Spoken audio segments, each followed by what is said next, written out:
Rebonjour. Donc, je suis content que vous êtes là. J'espère aussi que tous les participants ont eu la chance de regarder la belle vidéo où Solange et Vesna ont parlé de leur projet d'habitation en collectivité. Des beaux projets. Et donc, tu peux peut-être donner quelques minutes à Solange et ensuite à Nebezna de peut-être compléter les informations qu'on a mises sur la vidéo, puis donner la chance aux participants de passer leurs questions ou leurs commentaires qu'on peut partager avec nos deux panélistes. Donc Solange, aimerais-tu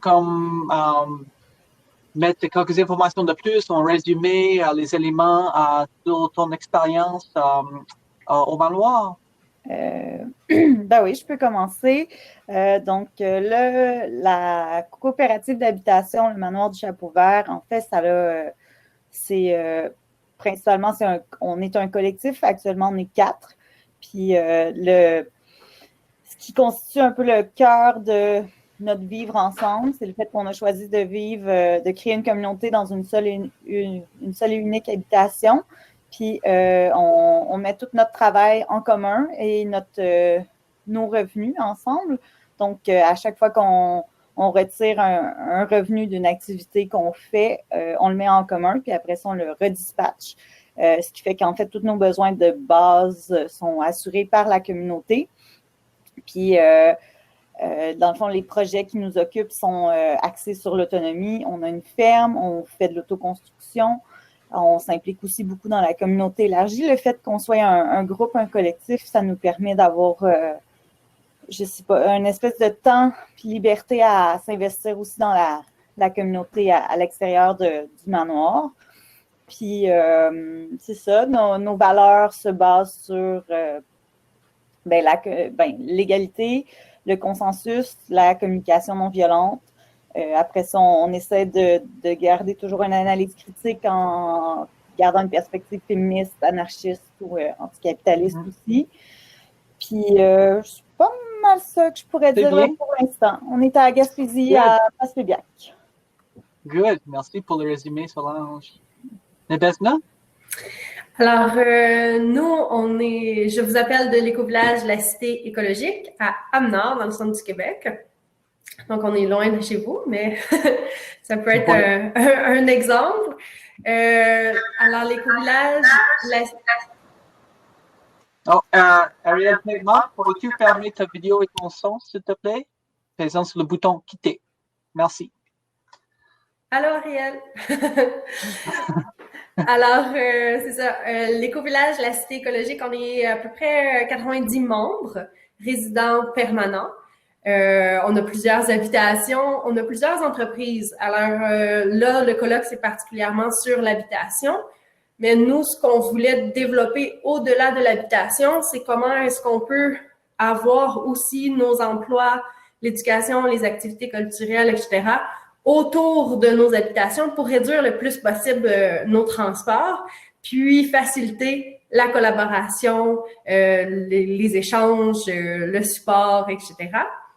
Et on est aussi situé dans une municipalité qui s'appelle Amenard, où il y a 800 habitants, donc c'est encore un petit village, et de travailler vraiment en étroite collaboration avec le milieu pour créer des emplois pour la région, pour aider les activités culturelles, pour aider aussi à cheminer vers presque un village en transition, comment on peut être plus durable. C'est beau. Merci pour les résumés, les deux. J'ai une première question pour les deux panélistes, en effet. Donc, pour faire fonctionner chacun de vos projets, on parle d'un coût moyen de quelle hauteur pour assurer une viabilité de projet par mois ou par année? On parle de chiffre d'affaires de quel ordre environ? Solange, tu peux commencer? Wow, je pense que j'ai pas vu, je me suis pas posé la question comme ça. C'est sûr que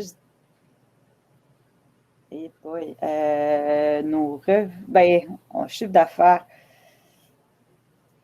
Je peux Wow. passer le micro pourrais, à je Nebezna, puis ensuite, tu peux donner quelques minutes pour Je vais Solange. réfléchir à la question parce que je ne suis pas partie de comment y Ok. répondre, en fait. Donc, Ouais. vas-y, Nebezna. Ça m'arrange que Solange prenait le temps, je réfléchissais. C'est dur à dire parce que c'est pas comme une entreprise. Tu sais, on est 90 résidents, mais là-dessus, il y a des enfants, il y a des jeunes adultes, il y a des aînés à la retraite. Donc, c'est quand même très, très différent. Donc, ce qu'il faut comprendre, en tout cas dans notre cas, c'est qu'on a les membres résidents, qui sont les membres de l'éco-village, qui incluent tous ces gens-là de différents âges. Et là, on a 10 entreprises. Chaque entreprise a une structure juridique différente et a sa propre enregistrement légal. Alors, c'est très, très différent d'une entreprise à l'autre. Moi, hors COVID, je travaille pour le Centre de formation, donc c'est un organisme à but non lucratif. On parle de très, très petits revenus. Par contre, si on va dans des entreprises qui sont plus lucratives, bien là, ça va augmenter. Et l'objectif, un peu, c'est de rendre ça le plus égal possible. Donc, moi, j'offre des services à la communauté. Il y a des gens qui font un petit peu plus d'argent que moi, mais moi, je donne plus de temps à la communauté. Donc, comment est-ce qu'on peut arranger ça? Les chiffres, c'est pas ma tasse de thé, là, mais on parle d'un 35 000 par année par personne, à peu près. C'est bien. Ça donne une bonne estimation.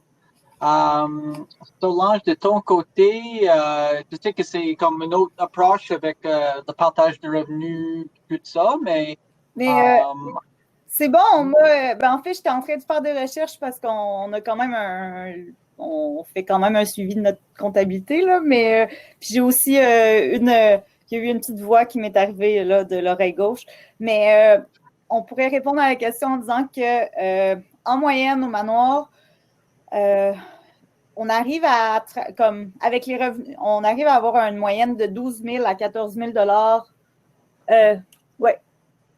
12 000 à 4 000 à 12 000 par membre en termes de revenus, que ce soit à l'extérieur. Là, disons que depuis les années, ça ressemblait un peu à ça, là, dépendamment de quel type de travail était fait à l'extérieur ou comme les revenus de la ferme ou différentes formes. Là. Fait que c'est sûr que là, actuellement, mettons, on est 4. Donc, on va probablement faire autour de 60 000 peut-être ou 50 ou 60 000 cette année.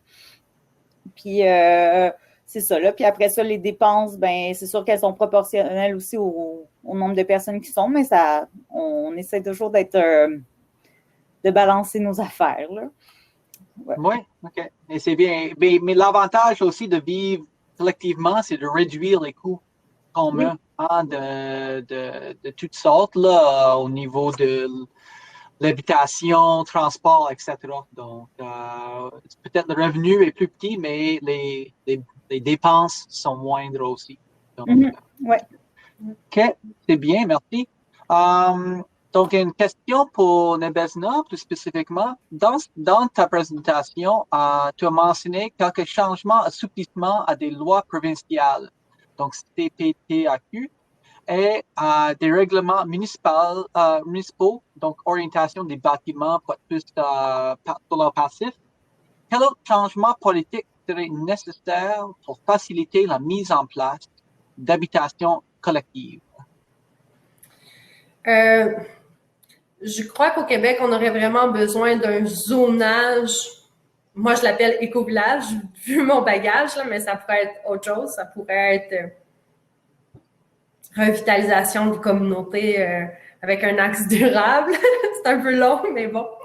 Dans l'optique où le zonage agricole nous permet de protéger les terres agricoles, sauf que c'est très inaccessible pour énormément de jeunes d'acheter des grandes terres, d'acheter des grandes fermes, puis là, tu as juste une possibilité de logement, puis c'est pas le type d'agriculture que la nouvelle génération veut faire non plus. Alors, comment est-ce qu'on peut s'assurer qu'il y ait une occupation saine du territoire où les gens peuvent tirer leurs revenus de d'autres avenues? Aujourd'hui, on le voit encore plus avec la COVID, mais on peut travailler beaucoup plus sur Internet. Mais peut-être que j'ai envie d'habiter en région et d'avoir sur le côté de mon travail une occupation, une préoccupation pour mon terrain, pour de l'agriculture, soit pour l'autonomie, soit simplement pour la conservation, pour la protection du territoire. Alors, s'assurer qu'il y aurait un zonage qui permettrait d'avoir multifonction du terrain, mais dans une optique de développement durable. C'est quelque chose qui est accepté en Ontario et en Colombie-Britannique. Donc, il y a des communautés qui ont réussi à passer ce zonage-là d'éco-village qui leur permet d'avoir et des entreprises et du logement et de l'agricole sur le même terrain. Intéressant. Solange, côté du manoir, avez-vous comme eu des difficultés avec le zonage ou vous êtes agricole, je suppose, à cause de la ferme ou Ouais, par rapport au zonage, pour l'instant, ça c'est pas comme dans le sens qu'on a acheté quand on a acheté le terrain il y a 5 ans, la maison était déjà là, elle était déjà suffisamment grande pour nos besoins. Comme on a pu l'agrandir, puis il y avait de l'espace pour l'agrandir. C'est sûr que les questions vont se poser la journée où est-ce qu'on va être que la maison actuelle avec les 7 chambres sera plus assez grande pour le groupe qu'on est, puis qu'on va avoir besoin de grossir. Là, comme un des projets du manoir, en fait, c'est comme la vision à long terme, ça serait d'être une grande maison avec une vingtaine ou une trentaine de membres. Donc là, comment est-ce qu'on va construire cette maison-là sur le terrain? Ça va être des questions qu'on va se poser dans le temps, mais pour l'instant, c'est pas au niveau du zonage qu'on a des embûches. Là. Pour l'instant, on a acheté, on est capable de faire ce qu'on voulait faire avec le terrain qu'on a. Parfait. Prochaine question, c'est sur les statuts légaux. Donc, pour la cité, on peut commencer encore avec Nebezna. Quel est votre statut légal au cité écologique? Encore là, c'est très varié. Alors, on va avoir des entreprises qui sont soit incorporées, des sociétés en nom collectif, des organismes sans but lucratif, des coopératives. Après ça, on a une section. Donc, le terrain, il y a 800 acres en tout. Il y a à peu près la moitié qui est commerciale, séparée entre les différentes entreprises. Puis, de l'autre côté, c'est le côté plus résidentiel. Et là, on est en transition dans le résidentiel. Alors, nos parents, quand ils ont acheté le terrain, c'était des propriétaires uniques. Mais on est en train de transférer ça dans un organisme qui va s'occuper du logement, qui pour l'instant n'est pas sans but lucratif, mais on veut qu'il soit sans but lucratif pour permettre de perdurer dans le temps et de rendre l'accessibilité au logement.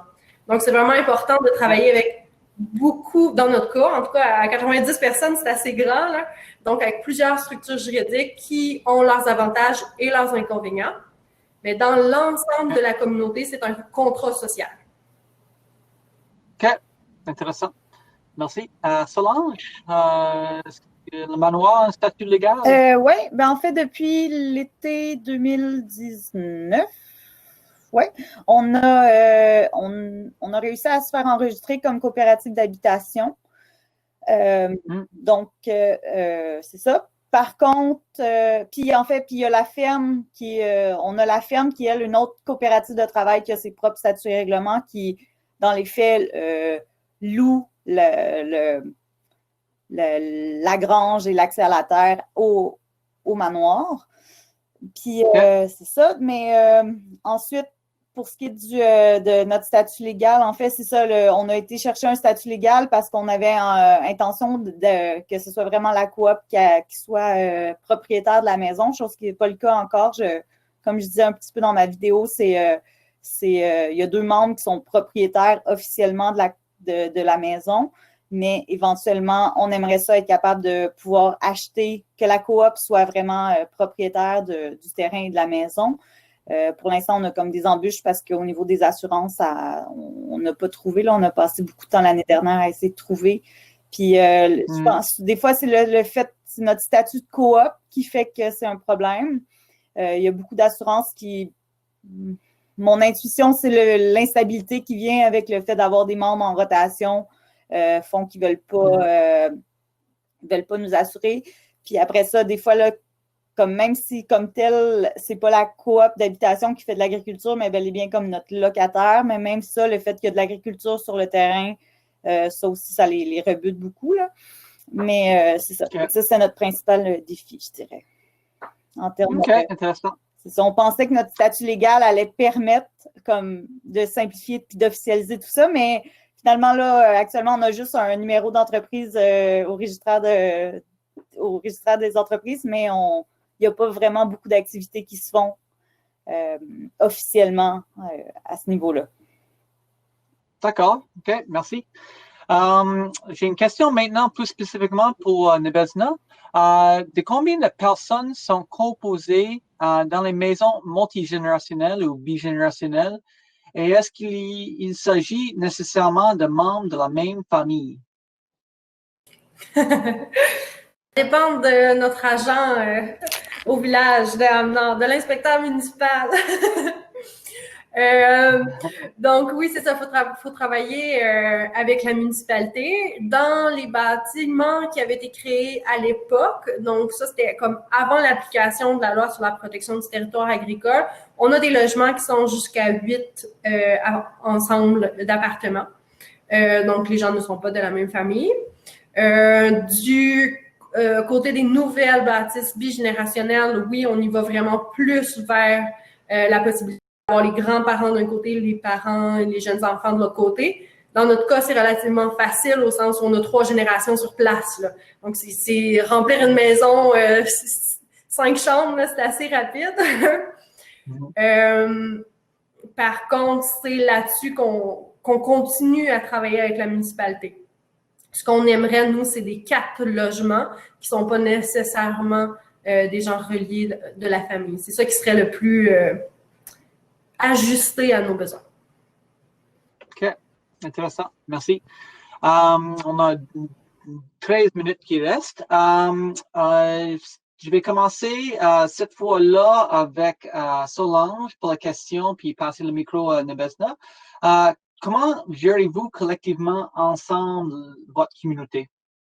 Quels sont les mécanismes, mettons, de gouvernance ou de prise de décision pour avancer sur les actions? Solange? Oui. En fait, nous, on fonctionne par consensus. Donc, vraiment, le moteur là, qui s'assure de notre prise de décision, c'est vraiment de s'assurer que tous les membres sont à l'aise et d'accord avec une façon qu'on va gérer les ressources, notre temps, la façon dont on dispose de la maison et tout. On a une réunion par semaine qui dure comme, je pense, le fait de fonctionner en consensus, une des choses qui est comme vraiment importante à savoir, c'est que c'est important de se donner du temps, en fait. Puis surtout quand on parle de partager le revenu puis notre espace de vie, ben c'est qu'il y a beaucoup de sujets de discussion que quand on vit seul, on n'a pas à discuter avec d'autres, mais que là, des fois, il y a beaucoup de sujets qui peuvent venir sujet à discussion, si on veut. Donc, c'est important, là, on se donne toujours une demi-journée par semaine. En fait, là, depuis le début du manoir, il y a toujours eu au moins une demi-journée par semaine qui a été consacrée à nos réunions quotidiennes, hebdomadaires. Puis des fois, ça va toucher des fois des volets des enjeux plus importants, plus bureaucratiques, administratifs, si on veut, ou des fois, ça va être vraiment dans notre manière de vivre ensemble qu'on va se poser des questions, qu'on va devoir décider. Ensuite, un autre outil qu'on s'est donné, c'est il y a eu beaucoup de travail qui a été fait avant même que la communauté se fasse, puis aussi comme dans les débuts, ça a été beaucoup d'officialiser puis de mettre sur papier nos processus de décision. On a une charte en fait avec comme tous nos processus, nos manières de. On s'est doté d'un guide d'achat pour des fois, à un moment donné, à force que la question revienne là, de faire comme là, on achète tout ça, on a-tu besoin de ça?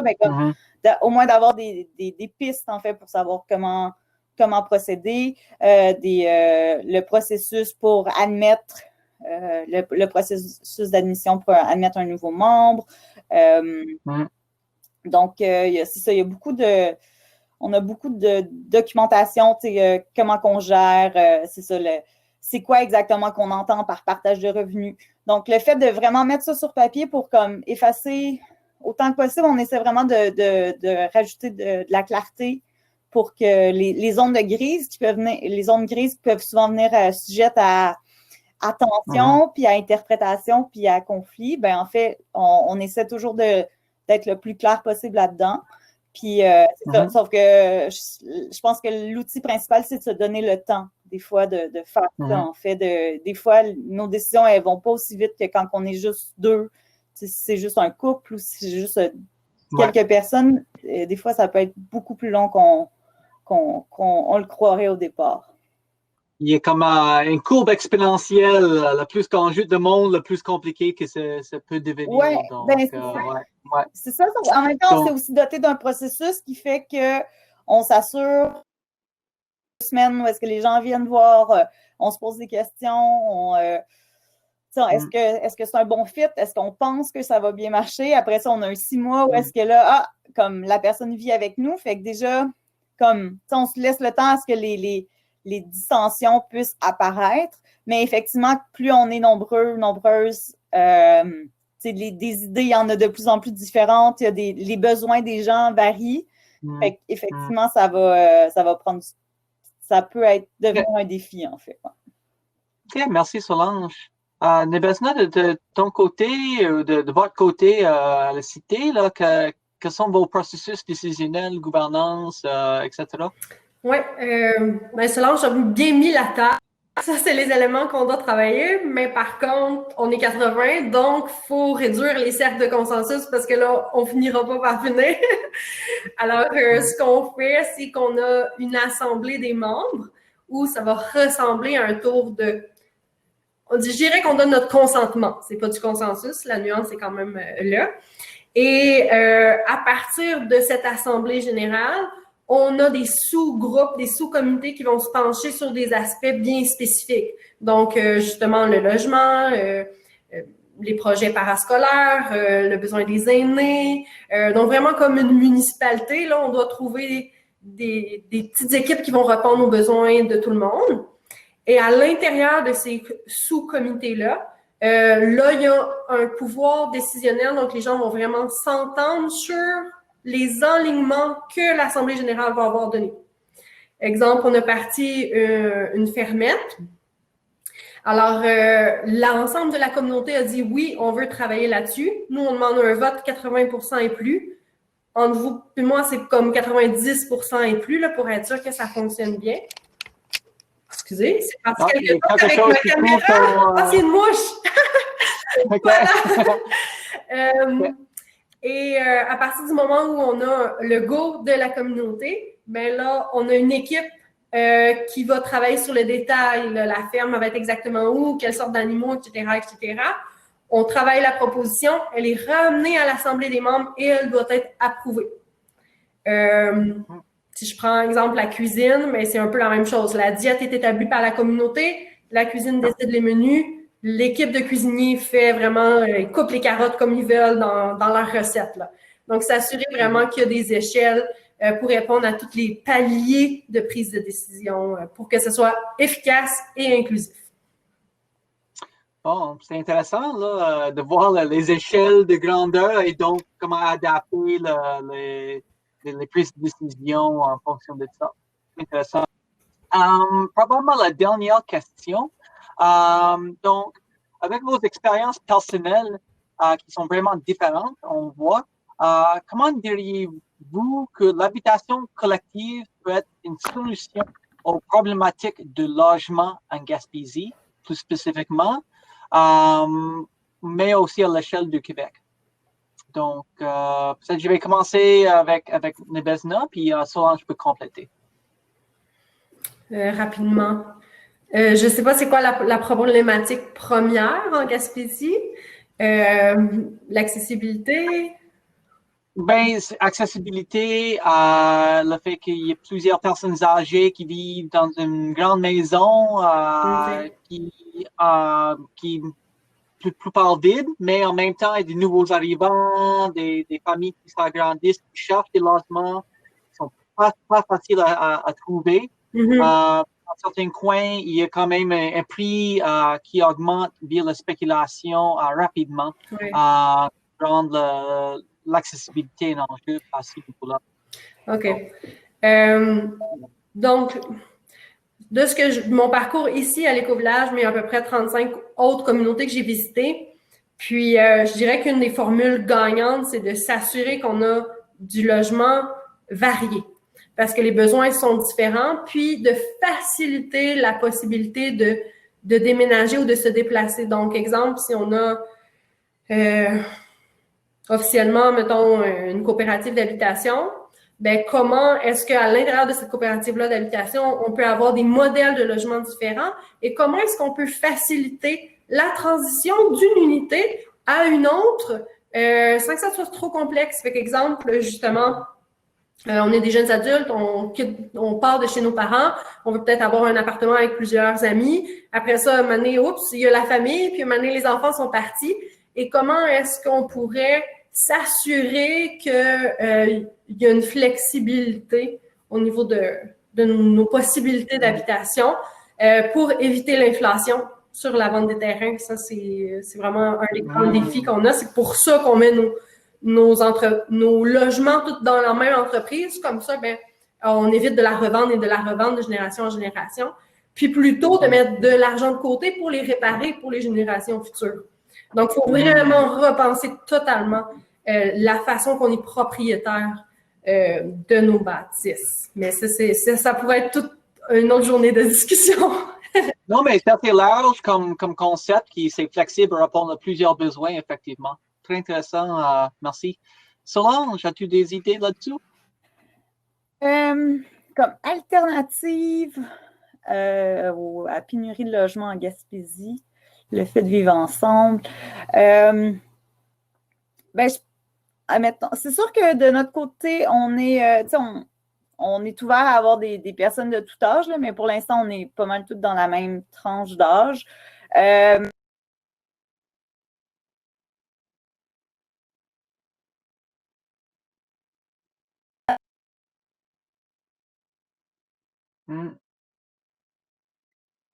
En fait, c'est il y a le temps, il y a la période de travail où est-ce que quand c'est le temps de la pêche, tous les gens vont à la pêche. Ensuite, il y a le travail d'agriculture qui embarque et tout. Puis le fait d'être en collectivité, en fait, ça permet en fait d'être justement d'avoir que les besoins de base sont un peu répartis à l'année, en fait, en fonction du temps qu'on a. On est nombreux quand c'est le temps, comme quand c'est l'automne, puis que là, il y a beaucoup de choses à faire en termes d'autonomie alimentaire, ben, on est plusieurs à pour mettre les mains à la pâte, en fait, à travailler là-dedans. Fait que je pense que c'est surtout ça, c'est le fait d'avoir... c'est sûr que c'est pas pour tout le monde, en fait, de vivre en collectivité, là, comme nous, là, le partage d'intimité puis d'un même espace de vie. Par contre, ça nous libère quand même beaucoup de temps, en fait. Il y a tout le volet de soucis, un peu comme je disais tantôt quand on me posait la question, c'est quoi notre chiffre d'affaires? Ben comme malgré que mon revenu, le revenu moyen dans la communauté tourne autour de 12 000 $ par membre, ben on n'a pas l'impression de vivre dans la précarité, en fait, parce qu'on se soutient, on se partage les coûts, comme l'ensemble des... c'est ça, là, les dépenses, en fait, elles sont assumées par le collectif, puis c'est sûr qu'on ne vit pas non plus dans l'abondance, puis il y a beaucoup de choses, il y a beaucoup de trucs de luxe qu'on ne se paie pas, là, si on veut, mais je pense que c'est ça, c'est le fait de ne pas avoir, de vivre aucun stress par rapport à une forme de précarité. On est ensemble, puis on prend le poids on fait des planifications financières. C'est sûr que des fois, on regarde et on est comme, oh, OK, on a peut-être besoin de minimiser les projets où est-ce qu'on ne fait pas de revenus pour aller chercher d'autres revenus à l'extérieur. Mais au moins, c'est vraiment le fait que, justement, comme un enjeu comme l'habitation, où est-ce que, comme quand on n'a pas de toit sur la tête, ben il y a comme un stress énorme qui nous vient, mais ça... Je pense qu'il est surtout là. Puis je pense que la Gaspésie, étant donné que c'est un lieu qui est quand même précaire, étant donné que l'habitation est comme l'économie est basée beaucoup sur les ressources naturelles, ben je pense que c'est quand même une des forces. C'est le fait de pouvoir passer à travers les saisons. C'est intéressant. Good. Mais je pense qu'on a quand même complété notre temps ensemble. Merci beaucoup aux panélistes. J'invite les participantes à contacter soit Solange ou Nebezna s'il y a des questions qui restent de votre côté. Je pense que les deux sont bien ouvertes à vous répondre dans le chat. Donc, merci beaucoup tout le monde pour votre intérêt, pour votre participation et bonne continuation avec le colloque. Merci beaucoup.